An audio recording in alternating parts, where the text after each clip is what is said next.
ഞാൻ ജീവിതത്തിൽ ഏറ്റവും ലോ ആയിട്ടിരുന്ന സമയത്ത് ചെയ്ത പാട്ടാണ്. അപ്പോൾ ആ ഒരു ദുഃഖം എന്തായാലും ആ പാട്ടിൽ കാണും. പേഴ്സണൽ എനിക്ക് ഫേവറേറ്റ് ആയിട്ടുള്ള 2 പാട്ടുണ്ട്. ഒന്ന് താരാട്ടും, ഒന്ന് ഏംബ്രാൻ.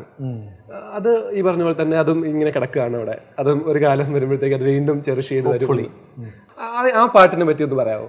ഇതൊന്ന് എംബ്രാൻ ഞാൻ ജീവിതത്തിൽ ഏറ്റവും ലോ ആയിട്ടിരുന്ന സമയത്ത് ചെയ്ത പാട്ടാണ്. എനിക്കെന്താ പറയുക, ശരിക്കും നമ്മളെല്ലാവർക്കും ലൈഫിൽ എവിടെയെങ്കിലുമൊക്കെ ഒരു ഭയങ്കര ലോയും ഹൈയും ഒക്കെ വരുമല്ലോ. അപ്പോൾ ആ ഒരു ദുഃഖം എന്തായാലും ആ പാട്ടിൽ കാണും. അതിൽ വല്ലാത്തൊരു ആങ്സൈറ്റിയുടെ ഒരു പാട്ടാണ്. എവിടെ ചെന്ന് നിൽക്കുമെന്നോ, ഇടയ്ക്കൊരു പ്രതീക്ഷ വരും, പിന്നെ ഒരു ഡൗണർ വരും. അപ്പോൾ അത് എക്സാക്ട്ലി ആ പാട്ടിൽ കൊണ്ടുവരാൻ ഞാൻ നോക്കിയിട്ടുണ്ട്, എൻ്റെ അപ്പോഴത്തെ മൈൻഡ് സ്റ്റേറ്റ്. പക്ഷെ അതിനൊരു സ്റ്റോറിയോടുകൂടി കൊണ്ടുവന്നു മാത്രം. എൻ്റെ മനസ്സാണത്, അതിലൊരു കഥ കൊണ്ടുവന്നാണ്. ചന്ദ്രവട്ടൻ്റെ അടുത്ത് ഞാൻ പറഞ്ഞു, ചേട്ടാ നമുക്കിങ്ങനെ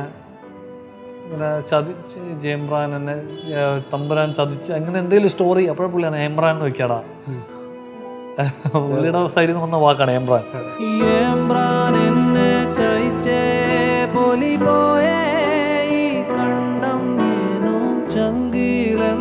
പിടച്ചേ കനവാണോ പോയാണ്ടെല്ലാം പിടച്ചേ കതിരെല്ലാം എന്നല്ലാതായേ ചാണേലിനി തീ പൂട്ടേണ്ട ഓളെ.